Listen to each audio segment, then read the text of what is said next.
welcome to my first ever voiceover on my channel, so please bear with me. Now the first step is to use a alcoholic white to clean your fingernails. That gets rid of all of the residue, and then you start with a base coat. For my first design I'm using a white nail polish. It's actually quite difficult to film and paint my nails at the same time, so please bear with these angles. And then do your second coat of white. I tend to always double layer my bottom coat because it makes the colour a lot more vivid. The next step of this nail design is to get a earthy neutral colour to add blobs to every single nail. It doesn't have to be very specific, you can do it in any sort of shape you want, or you can just copy what I'm doing in this video. Then dot a bit of black polish onto a separate dish. Here is my little cloud one that I always use. A top tip is to hold your hand against something that's not moving, for example the table, as you can see here. This gives you a lot more control and accuracy when you draw your liner. This is one of my favourite designs that I've tried and have been really inspired by the ones that I've seen online, so I hope you like it. Lastly, don't forget to finish with a top coat. Apologies for not doing my right hand because it was quite difficult to film, but here is the finished product. Next up, to do my second design. As usual, start with a base layer.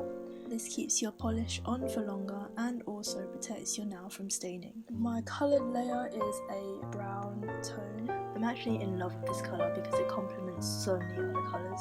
It's probably one of my go-to colours. Gel nails are so easy to work with. As you can see here, I'm scraping off the edges before I put it underneath the LED light, and add a second layer to make sure that the colour is more solid. This time I'm dabbing a little bit of white nail polish onto my little cloud dish. For this design I'm using a longer tip brush. It's actually easier to work with. For filming purposes, as you can see, I'm not leaning against the table, but another tip here is to use a little finger or your palm to rest against your other hand. This gives you more support and it helps you control every stroke that you draw. What I love about nails is that people don't really stare at your nails, or even if they do, they'll still be quite far away, so they won't be able to see your wonky lines or any accidental splatters. It doesn't have to be perfect.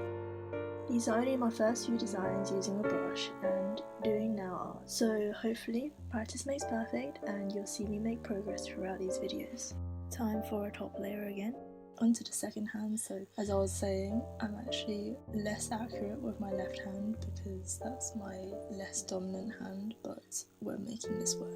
I'm putting my left hand at the end of this video because everything is 10 times worse than the other hand and it's such a pain. I can't be the only one with this problem. Let me know what you think of these designs. I'm very excited to try a lot more designs out in the future, so if you have any other suggestions, please comment down below and I'll look to try and recreate them. And so here is the final product. I hope you enjoyed this video. Don't forget to like and subscribe and I'll see you next time.